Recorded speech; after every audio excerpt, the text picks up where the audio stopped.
Welcome to my channel school of science. मेरा नाम नितिन लूथरा है। मैं क्लासेस 9-10 के लिए साइंस देता हूं एंड 11-12 जेईई नीट के बच्चों के लिए केमिस्ट्री लेता हूं। पिछले 21 सालों से मैं एजुकेशन इंडस्ट्री के अंदर हूं और मैंने बहुत सारे बच्चों को पढ़ाया है। मैंने बहुत सारे स्कूल्स के अंदर वेरियस सेशंस भी कंडक्ट किए हैं, जैसे expectation management, time management, crack the board session specially 10th and 12th के लिए, how to attempt a question paper, stream selection, career counselling and so on. ये सेशंस मैं आप लोगों के लिए भी ज़रूर अपलोड करूंगा, बट जब राइट टाइम आएगा तब मैं ज़रूर ऐसा करूंगा। बट फिलहाल हम आज कॉन्सेंट्रेट करेंगे अपने कुछ इंपॉर्टेंट टॉपिक के साथ, और वो जो टॉपिक हम पढ़ने वाले हैं क्लास 12th की केमिस्ट्री का one of the most important chapter, that is aldehydes, ketones and carboxylic acids. In fact सारे टॉपिक्स एल्डिहाइड्स, कीटोन्स के हम कवर कर चुके हैं। आज हम केमिकल प्रॉपर्टीज पे हैं कार्बोक्सिलिक एसिड्स की, और हम लास्ट प्रॉपर्टी कर रहे हैं। तो ये एक तरह का हमारा सेकंड लास्ट लेक्चर रहेगा इस चैप्टर का, और इस लेक्चर के अंदर हम करने वाले हैं रिएक्शंस जिनके अंदर कार्बोक्सिलिक एसिड का पूरा कार्बोक्सिलिक ग्रुप इन्वॉल्व होता है। कैसे होता है जरा देखते हैं। सबसे पहली रिएक्शन जिसके अंदर हम कार्बोक्सिलिक ग्रुप को रिड्यूस करके अल्कोहल में बदल देंगे। तो हम इसके अंदर पहली रिएक्शन करने वाले हैं reduction of carboxylic acids to alcohols. आप कोई भी कार्बोक्सिलिक एसिड ले लीजिए। आप देखिए मैंने उसको कैसे लिखा है, आर, कार्बोक्सिलिक का कार्बोनाइल ग्रुप मैंने हाईलाइट कर दिया, OH ग्रुप मैंने यहां दिखा दिया। और आप ले लीजिए strong reducing agent. Strong reducing agent में आप लिथियम एल्यूमिनो टेट्राहाइड्राइड भी ले सकते हैं, या फिर डाई बोरेन भी ले सकते हैं। तो हमारे पास स्ट्रॉन्ग रिड्यूसिंग एजेंट में लिस्ट आ जाएगी लिथियम एल्यूमिनो टेट्राहाइड्राइड। दूसरा हम क्या ले सकते हैं, डाई बोरेन।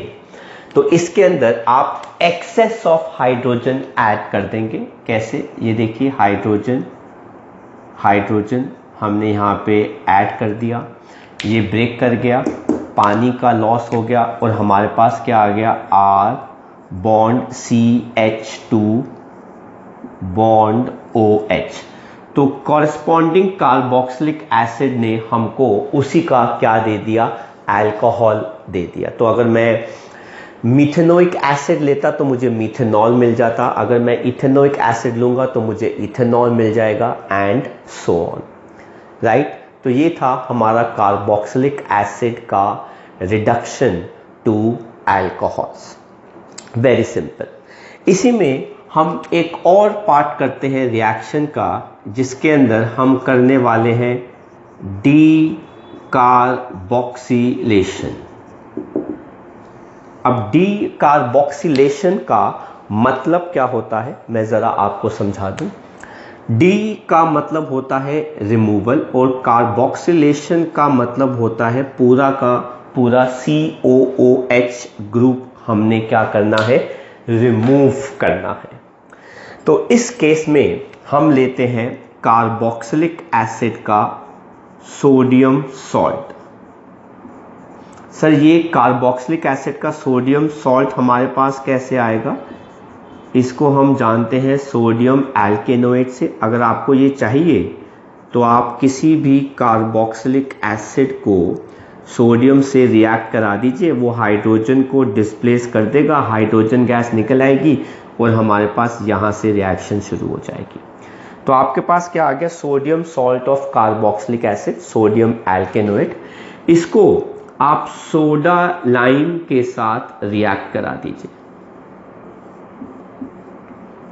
630 केल्विन टेम्परेचर, नहीं तो आप सिंपली इसको क्या लिख दीजिए, हीट लिख दीजिए।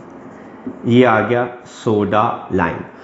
सोडा लाइम एक्चुअली मिक्सचर होता है कॉस्टिक सोडा का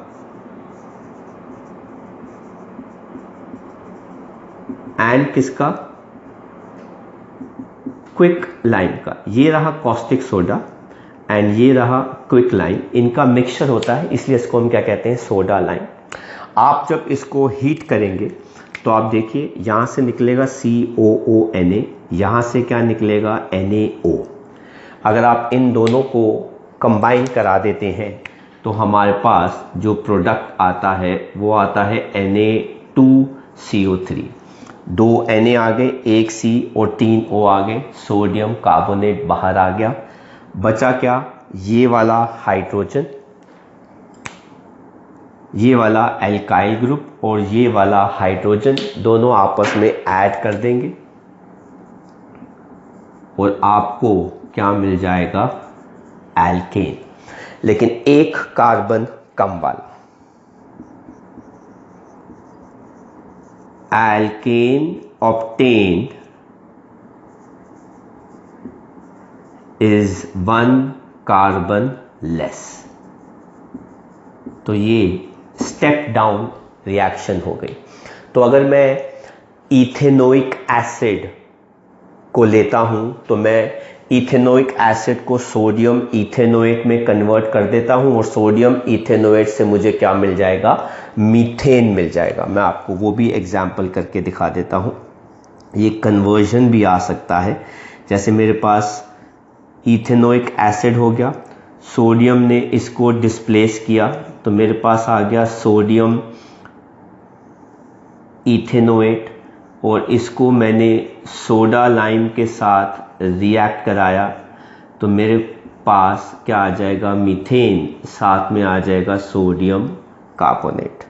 तो एक कार्बन कम वाला हमको क्या मिल गया, एल्केन मिल गया, हाइड्रोकार्बन मिल गया, और CH3 इस हाइड्रोजन के साथ कंबाइन कर जाएगा। तो यहाँ पर आप देख सकते हैं कि पूरा का पूरा COOH ग्रुप हट गया, इस वजह से एक कार्बन कम हो गया। तो ये किस कैटेगरी के अंदर आता है, डी कार्बोक्सिलेशन। जैसे यहाँ पर हमने इसको सोडियम एल्केनोएट को हमने सोडा लाइम के साथ रिएक्ट कराया, there is another way of removing COOH group, जिसको हम कहते हैं कोलबेज इलेक्ट्रोलिसिस, जो हमने क्लास 11th के अंदर पढ़ी थी। देखते हैं उसको। कोलबेज इलेक्ट्रोलिसिस के अंदर भी हम सोडियम सॉल्ट लेते हैं कार्बोक्सिलिक एसिड का, साथ में होता है पानी, ताकि उसकी कंडक्टेंस थोड़ी सी बढ़ जाए, अच्छा करंट कैरी कर सके, और उसमें हम जब करंट पास करेंगे तो आप देखिए क्या होता है। तो हमारे पास सोडियम सॉल्ट आ गया कार्बोक्सिलिक एसिड का, हम उसके 2 मोल्स लेते हैं sodium salt of carboxylic acid के।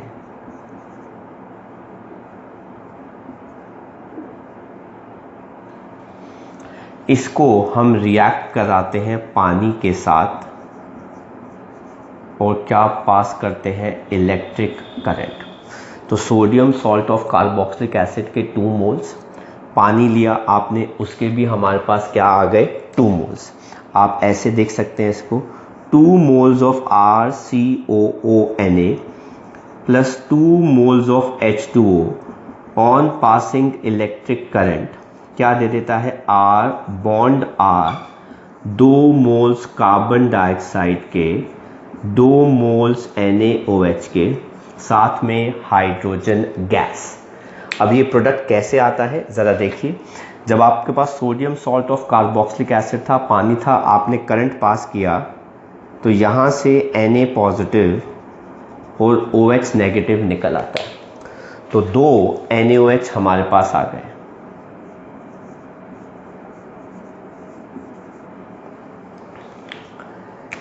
ये दोनों आपस में कंबाइन करके क्या दे देते हैं, हाइड्रोजन गैस।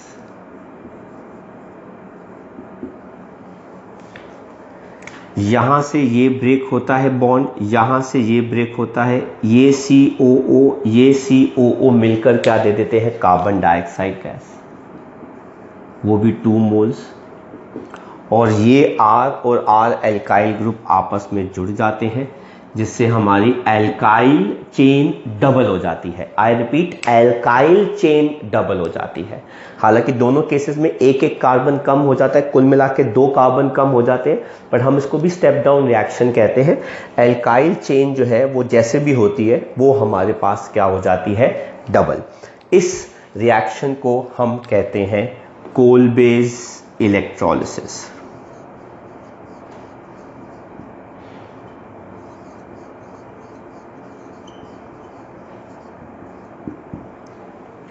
राइट, तो ये थी डी कार्बोक्सिलेशन। ये थी वो रिएक्शन जिनके अंदर कार्बोक्सिलिक एसिड का पूरा COOH ग्रुप मेनली इन्वॉल्व होता है या फिर वो रिमूव कर जाता है।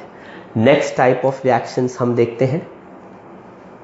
जो नेक्स्ट हम रिएक्शंस पढ़ने जा रहे हैं कार्बोक्सिलिक एसिड की, उसके अंदर हमारे पास जो पहली सब्स्टिट्यूशन रिएक्शन है जिसके अंदर हम कार्बोक्सिलिक एसिड के एल्काइल पार्ट से, एल्काइल ग्रुप से सब्स्टिट्यूशन करते हैं।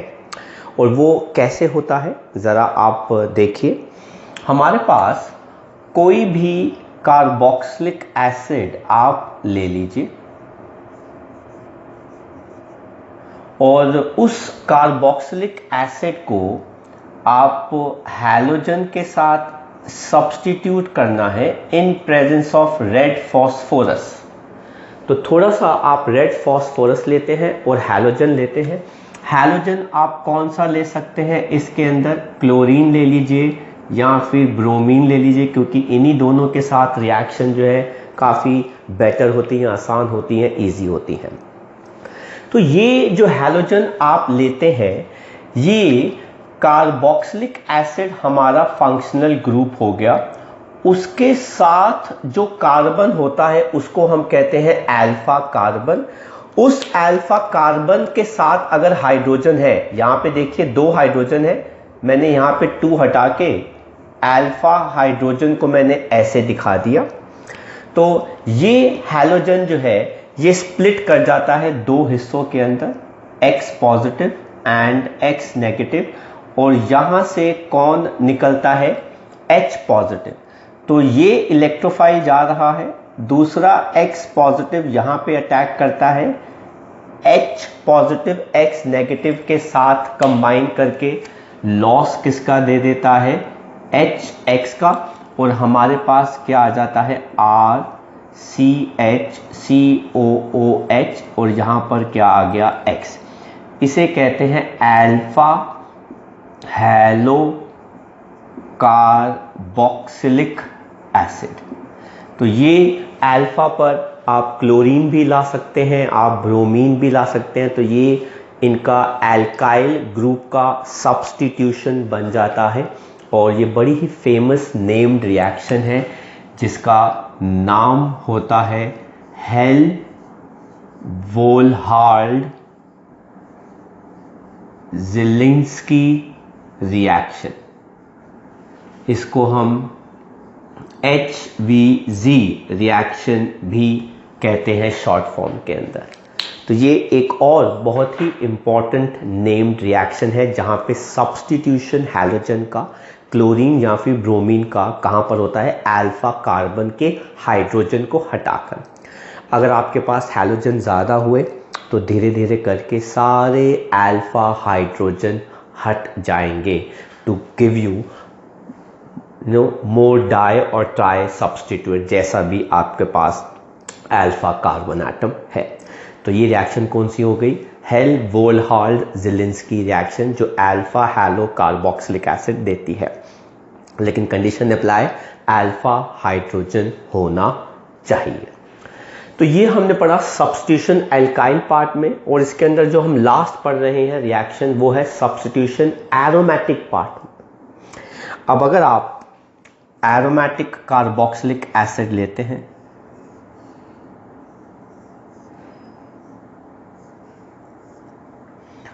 और ये आ गया COOH ग्रुप। अब हम जानते हैं कि COOH ग्रुप जो है वो नेचर में क्या होता है, इलेक्ट्रॉन विड्रॉइंग, इसलिए ये क्या हो गया, डीएक्टिवेटिंग, और अगर ये डीएक्टिवेटिंग हो गया तो ये क्या हो गया, मेटा डायरेक्टिंग। तो जो भी इलेक्ट्रोफाइल अटैक करेगा वो कहाँ पे अटैक करेगा, मेटा पे। देखिए मैं इसके साथ सबसे पहले क्या कर रहा हूँ, bromination in presence of anhydrous FeBr3।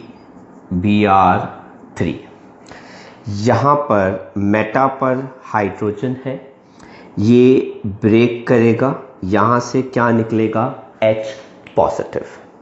अगर यहाँ से H पॉजिटिव निकलेगा तो ब्रोमीन भी ब्रेक करेगा as Br positive and Br negative, तो ये Br पॉजिटिव यहाँ पे अटैक करेगा। ये H पॉजिटिव Br नेगेटिव के साथ मिल जाएगा और लॉस किसका दे देगा, HBr का, और हमारे पास रिंग सब्स्टिट्यूएंट जो बनेगा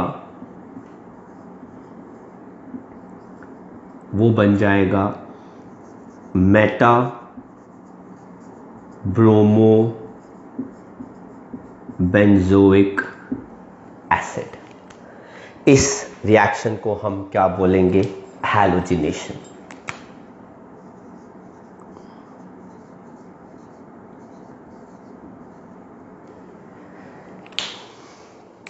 अगर आप इसके अंदर नाइट्रेशन करते हैं तो जैसे ये ब्रोमिनेशन हो गया, ठीक है, हैलोजिनेशन के अंदर अब हम क्या कर रहे हैं, इसके अंदर नाइट्रेशन, तो आपको कॉन्क HNO3 प्लस क्या लेना पड़ेगा, कॉन्क H2SO4।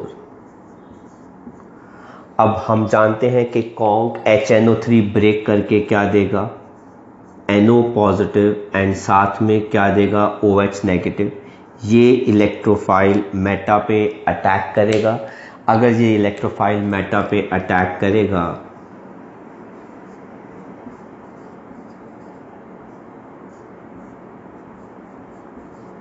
तो हमारे पास कंपाउंड क्या आ जाएगा, मेटा नाइट्रो बेंजोइक एसिड, और इस रिएक्शन को हम क्या बोलेंगे, नाइट्रेशन।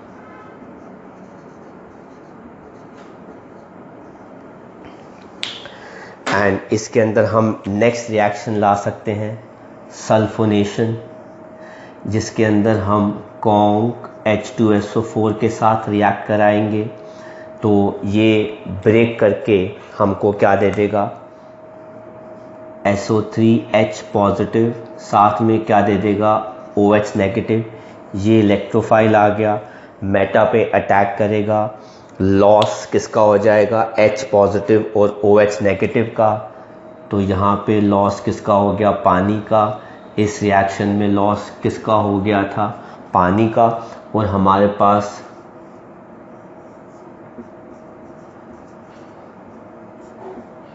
ये आ गया SO3H, Meta sulpho benzoic acid, और रिएक्शन का नाम क्या हो गया, sulphonation.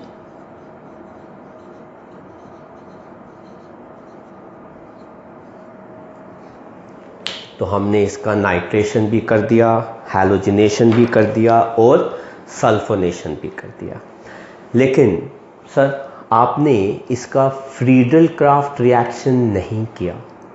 Friedel Craft reaction aromatic carboxylic acids का, बेंजोइक एसिड का जो है वो रिएक्शन शो नहीं करता, क्योंकि बेंजोइक एसिड का कार्बोक्सिलिक ग्रुप के अंदर जो लोन पेयर होते हैं वो लुईस एसिड AlCl3 के साथ कंबाइन करके सॉल्ट बना देते हैं। तो हम इसको यहाँ पे रखेंगे नोट मेकिंग में, Friedel Craft reaction alkylation and acylation of benzoic acid is not possible is not shown, हम पॉसिबल नहीं कहेंगे, is not shown due to